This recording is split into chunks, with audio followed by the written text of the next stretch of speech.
Hello, hi again. I know it's been a while since I've last recorded one of these, but I've just recently been looking into the use of mini PCs and powering, controlling computers, and many of us do this. We use, most of us have got the Skywatcher an EQ6 mount or similar, and we like to automate things, astrophotography and so forth. Quite often using a laptop, and some of us are graduating up to using mini computers. That's the SI Air Pro that I keep showing up there with its little Wi-Fi tail on it, and I've also got the Raspberry Pi with Astroberry loaded on there. I've got quite a fair bit to say about both devices, because I initially bought this one as a means of controlling my telescope outside. I mean, I've got a pretty decent laptop that I don't particularly want to expose to the elements due getting into the keyboard and such like. I mean, I have worked that way and I have preferred it that way, but I'm seeing now that there's a better case just to have everything coming out of one of these devices. It's also the fact that rely more on a power pack, to power my one of these, and the power packs I've got will last longer with a mini PC than with a laptop. And I won't go into all the whys and wherefores, you're not tuned in for that, but what I want to do is what I have noticed is over the last couple of months I've been looking at the ASI Air and the Raspberry Pi, and kind of, because I've got both, I've been having a shoot up between them both, and I want to use either or for my work. And my style is I'll go as far as I can with one device before I'll then go with the other one if I come to a dead end with that. I have in my way come to a dead end with the ASI Pro for reasons I won't mention here. I will say, in mitigation instead of false advocate, I have had luck with it. I mean, it does work, and it does work well, but you've got to make sure you put the focal length of your telescope in correctly, and that means taking into account any focal reducers you've added. You need to make sure you put that in correctly, otherwise it won't work. And for DSLR users for this, it's got to be in manual, and it's also got to be in RAW mode only, not RAW mode and large. So it's those two things that prevent the Canon from falling over, and it also it has to be that as well for it to work on here. That said and done, I won't go into my details of why I'm going across more with the Pro, and I will say as well with the Raspberry Pi 4 is that I haven't yet fully used it in anger. I mean, I've configured it and I've done a lot of research into it, which is why I feel able to give this tutorial.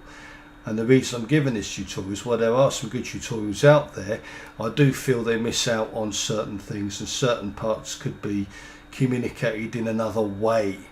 Not saying this is any better, but give it a go. Anyway, so you've got your Raspberry Pi. I'm unable to show that the way I can show that because my Raspberry Pi 4 is all tuned in. I've got down here, you'd have to take my word for it, but I've got my guide scope, my QHY camera in there. I've got my DSLR tuned into that, and I've also got my joystick, and that's just for the purposes of demonstration. As you can see, this isn't the night time. I'm not stargazing. It is actually cloudy. I don't know if it'll be clear tonight either, so I'm not on the mount either. So we'll just have to make the best we can. Anyway, how do we connect into this first? Well, for the Raspberry Pi, what you want to do is get it powered up, and for that I'm just using a standard C cable, which you can plug in. I mean, from your computer I don't think it'll get much power.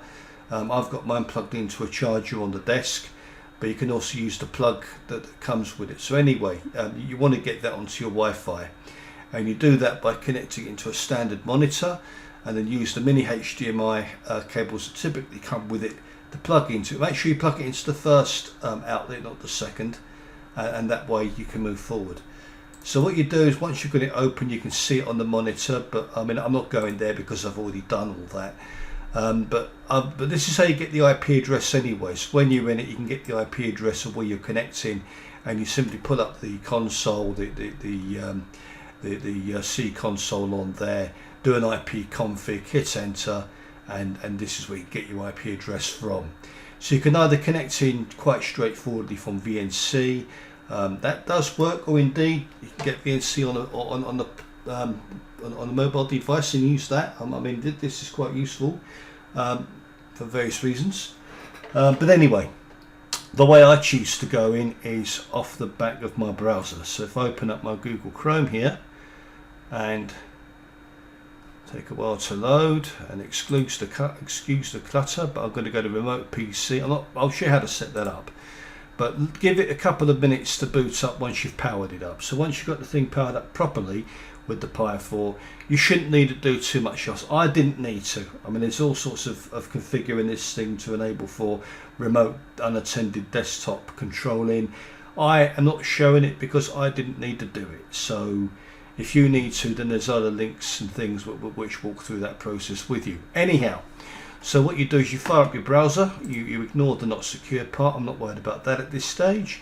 You put your IP address in, as you can see here, and then you /desktop /, and then when you hit enter, that should bring up this lovely looking desktop here. You then click connect, and the password is standard. It's just Astroberry in lowercasing. Hit enter, or one word as well, Astroberry, or in lowercasing. And this is the kind of interface that you presented with. So it's quite similar. What it is, the Raspberry, and it's just had its desktop changed around, and there's a few more programs added. I don't have much call to come in here, but there's all this stuff is here. What I'm interested in primarily is this, but you'll want to update your Raspberry Pi first, ideally, before adding Astroberry on. But anyway, I'm not going to keep backtracking, so I'm going to click on K-Stars, which is that telescope option. For some of you might recognise some old friends, PhD2 up there, and that looks like the Sharp Cap icon to me is actually OAC Capture, which I don't readily use. Anyway, so here we are. Now, first off, as I say, please keep in mind I have not used this in anger yet. I'm confident it'll work, but what I'm showing you is the config that seems to be the case regardless. Also keep in mind I've also configured this for my own use, but I'll try to run through a couple of other things just to highlight it. So when you first fire it up, and I've written down the process here that I will word process for you later. So you first want to pop up here into tools, and then you want to come down to devices, and then you want to go along to list your equipment. Now in here, as you can see, I've already got a couple of things in here. I'm going to remove this one because I kind of set that up for a previous run. This isn't my first crack at this one, by the way. But anyway, I'm going to configure the equipment here. Now from here, what you want to configure is your guide scope and your main telescope here. In fact, you want to configure all the telescopes and the sort of permutations and combinations you're going to use them in. So for me, I'm going to put in my, because I've only got 2 telescopes I'm using at the moment, so I'm going to put my Skywatcher, and I'm just going to call it test. In fact, that's the vendor name up there, so I'm going to come down here and just call it Evo test, so I can clearly discern one from the other. And you can see this has been pre-entered already. Okay, so I wanted to kind of show you that from scratch really. Let me try going back in. There we are. That's it, that's better, because there's nothing in here now. So I'm going to put in my Skywatcher, and I'm going to put in the model, which is my ED80. Yeah, I don't think it really matters what you put in here, it's just something you recognise. Test, I'm going to call it. And then down here you've got your other areas that need to be entered into. So you've got to put the driver in, you've got to put the type of telescope it is in too, and you have to put the aperture in and the focal length. Both very important, these two are. Aperture is never going to change obviously for that telescope. It is 80mm in the case of this telescope, but the focal length may change depending on what you're using. I mean, usually the focal length on that model is well known at, I think, 600mm. Yes, it is 600mm, and with the focal ratio, the focal flattener I'm using, it is 0.85, so that means I'm effectively functioning at 510. And I'm going to digress very slightly here for ASI users and say, get that value right in here, otherwise it will not work. I fell for hours trying to get this to work, and it was because I was entering in 600mm focal length and forgot I was actually working with a focal reducer, and that really did mess this up. Work to treat after, but not before. Okay, so word to the wise. Right, so that's been put in. And now the thing that probably does need a video, because putting in the driver part, there's dozens of them, and either one of these may well function for you. But if you're using the NEQ6 like I am, then what you're going to have to do is pull that bar way down and then click into that, because the driver for that baby is all the way down there. It's the fourth from the bottom, and there's no other way you're going to reach that if you there's no scroll feature in that drop down. I think there is at the top, but there isn't at the bottom. Yeah, there is a small one at the top, but there isn't one at the bottom. So maybe the developers will make that right someday. And I'm going to put in here as well the ID part you leave empty, because that's what they're going to auto populate there. So there it is. We put the driver in. That's for me because I'm using an NEQ6. Yours will be whatever yours is. Obviously my telescope is a refractor, so I choose that option there. That is its aperture, and that is its focal length with the focal reducer in. If you're ever going to change that, you could probably come up here and put underscore focal reducer in, just so you can sort of discern when you're using it and when you're not, because that's going to be important. I'm just doing this for test purposes. I'll tell you what I'm going to do, because I'm just going to put in 600 millimeters, because I'm just going to put, just for sake of clarity. Then I'll click on save, and it appears there. These other tabs, I don't generally bother with them. They're done. And then I come out. So that there is that done. The next thing you need to do is to come and configure that in K-stars. So we come across that observatory icon there now, and that's ECOS. So we kick into ECOS, and that fires up. And then over here is where you set up your run, basically. So this here will run whatever you've kind of got set up here. I've been in here before, as you can probably tell. Let's see if I can remove that.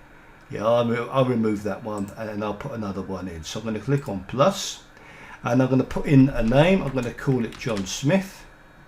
Oh, okay, I'll be more original. How about my own name? Alistair Leith. There we are. And I'm going to come down here. This is the guiding thing. So using PhD or line guide, a PhD2 is what most people use. Now, I did make a mistake when I set up the telescope. I'll hasten to add here briefly. In that previous window, I just set up that Skywatcher. If you can think back to that.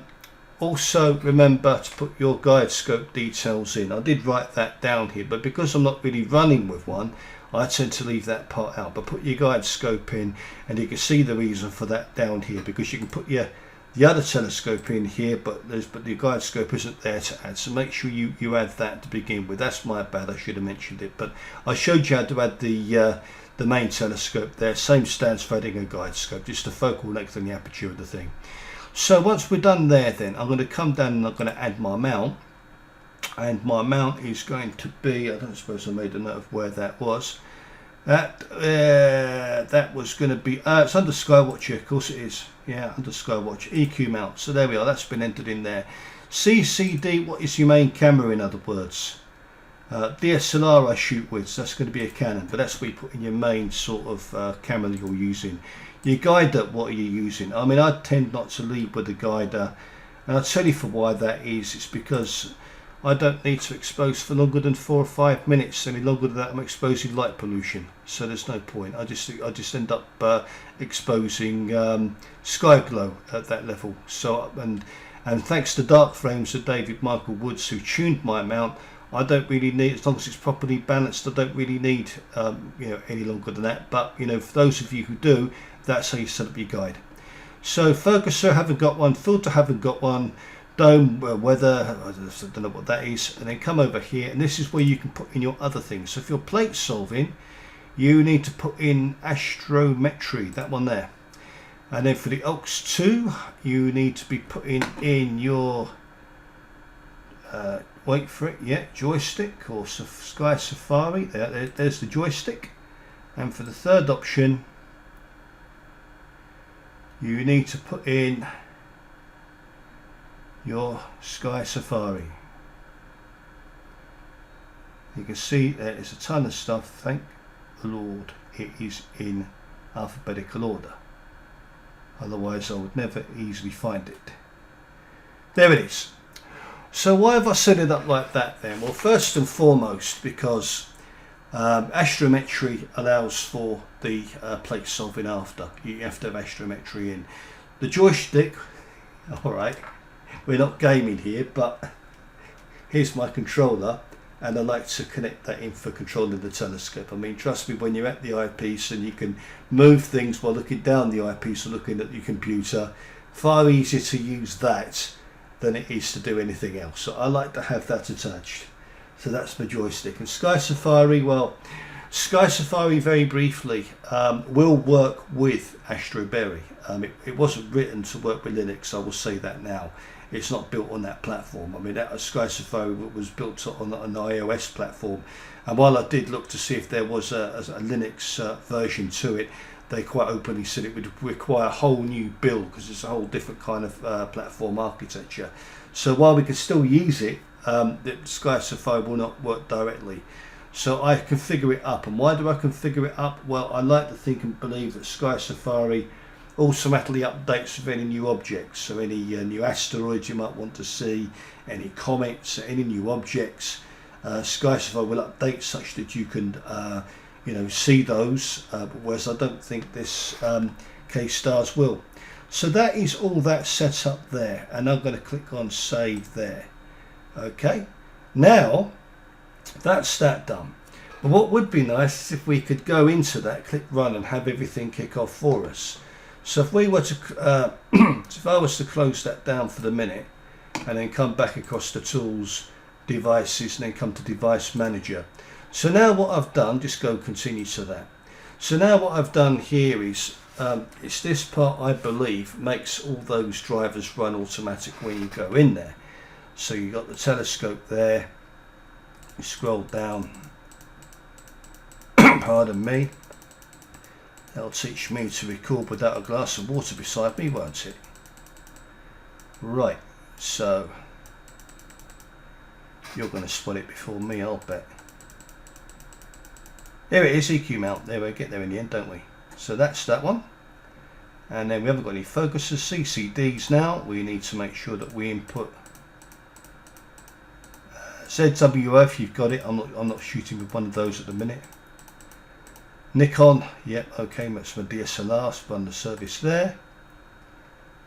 And I also want my QHY CCD, there we are, run service.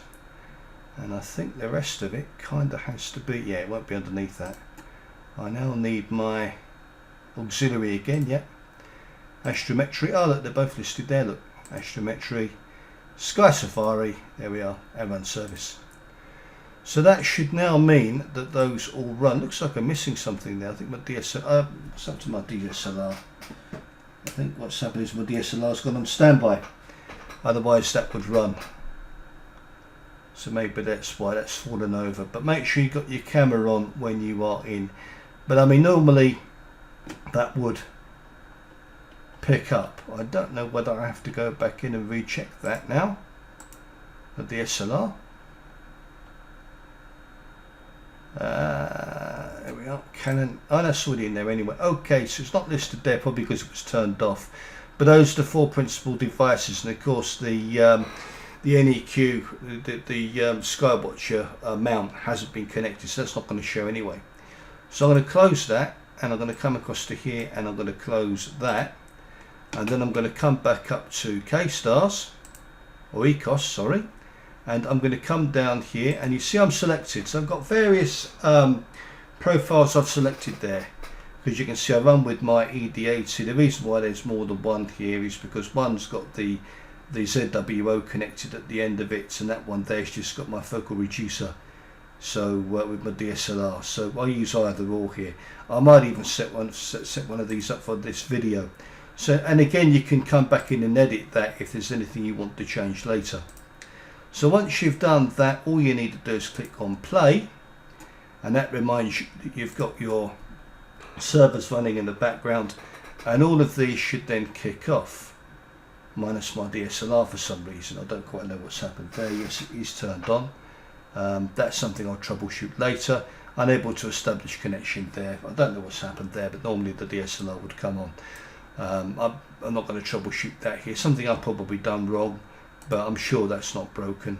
But either way, in here you can come in and connect all these up. The EQ mount obviously isn't connected, So I'm going to come in and connect. They usually connect up manually, these things. They haven't in this case.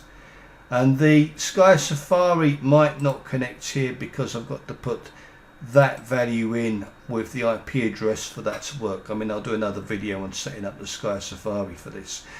But ultimately, at the end of the day, that is how this works. So if we close that down and close that down, that should all now work. I don't quite know what the DSLR is going to do because the DSLR didn't show. Oh, of course, that's what's happened. Because the DSLR didn't post as the main camera, it didn't show up in the thing. I'm going to turn the camera off for a minute and close down. There we are. I'm going to close the camera off for a minute. I'm going to close this window down, close down K-Stars, and see if for the purposes of this tutorial, if I can actually get this up and running for us. I'm turning my camera back on now. DSLRs can be a bit of a pain. I've noticed that. The cables can be temperamental. You sometimes have to keep pulling them out and pushing them back in. That is pushing me more towards using a CCD, I will say. So if I now go again, and this time it's worked. Hey ho, there we go. Life is good. There's my DSLR up there. And yeah, so Sky Safari is probably not connecting anyway because it's not configured to do so, and I don't think it's running on here anyway. EQ mount's not going too well. Yes, the automatic normally connects. See, yeah, it's already connected. There we are. Yes, yeah, we are. It's already connected. Usually it does, but anyway, it's pulled up every window for me to do it automatically. So I can come out now. And now we have our window. So up here we now have our camera option, which is where we were before. I'm not going to click on it, but if you click on this icon here, you then get live view. And people may think, well, you know, what do you want live view for? But for me, live view is useful if A, you're focusing your telescope to begin with, or B, if it's slightly been off, then you can use live view, and I hate to say it, even your finder, to help get something back on track, back in field of view. I've got so much I could say on that, but this isn't the forum, so I'm going to continue with what I'm talking about here, because I'm often told off for sidetracking, so I don't want to make that mistake here. So I'm going to go from a 3 seconds, that's just my regular exposure, just for testing. You'd obviously expose for longer than that in anger, or in practice should I say. And then you've got the format you're going to use, so you've got lights, and well, funny enough the native option's not here now. I'm not so sure why that is. But again, I'll troubleshoot that later. It's always been there before. And the ISO details aren't there, which is a bit strange. But in your case, they would be. So just trust me on this, that normally you'd have the option of either native or fits if you're running from DSLR. You have the option of ISOs when you click down on that. Obviously, it's not all right on the night for me. So I'm going to click on Add, and that puts my schedule across the way. And obviously, if you could reach it, which I can here, you can choose your darks here too and build up your program here. Then once you're there, you just simply click on play, and that theoretically should run through. It says aborted there for some reason. I think for me, I'd probably have to reboot this because, you know, obviously some connections been dropped. I suspect there's something wrong with the DSLR settings, but for you that would run, and you'd obviously have the option here to pause that too. But at this stage you'd be able to run that and pretty much leave your computer to it. And yeah, I mean, that's pretty much it kind of for Astroberry for this neck of the woods. There is the plate solving here, which I will have a look at and probably run another tutorial once I have been able to see it and play with it. One of the reasons why I'm erring more in favour of Astroberry, why I'm here over ASI, is the fact that with plate solving here, you can choose to frame on the particular area of an object. Some of the objects are quite large field of view, like the Andromeda spiral, for example, or perhaps even maybe the Rosetta Nebula, and you might want to move it around the frame in a particular way. And so far I've only met APT astrophotography tool that can do that, or this. This will plate solve, but it just puts the object pretty much bang in the centre, which is good if that's all you want, but for me it's good to have that bit of extra control. And that's why you also need to download your FITS files in here, which I'll do another tutorial for you later on. I think I've already done them here, but here you are. you have to, let me show you that again. So to set that up, you need to come down to your options, come down to your files. You need to download, I've downloaded them all anyway, but you need to download the field of view that's views the dark matter, diameters, arc minutes. Some people just download all of these. I think mine fell over halfway through, but this is what you're going to need to be doing your plate solving before you can actually do it. So quite a lot of information there. I hope that's helped for people to set it up. I'm sure my DSLR fell over. Believe it or not, this is about I think the 6th time I've tried to record this for one reason or another today, and on each of those 6 times the recording works. So I'm not so sure why it hasn't here, but I mean the only thing you're missing out on is the format's not listed here with native, and I can't pull up the ISO for you, which is probably why that's aborted, but you get the general idea. As a qualified trainer, as somebody who's been in this game for years, I've had to accept that some things work sometimes, some things don't work at other times, so you just have to work around it. Anyway guys, at about 26 minutes into this, I think I probably sent you asleep by now, so I'm going to thank you for watching, and I hope this has been informative for you. Cheers.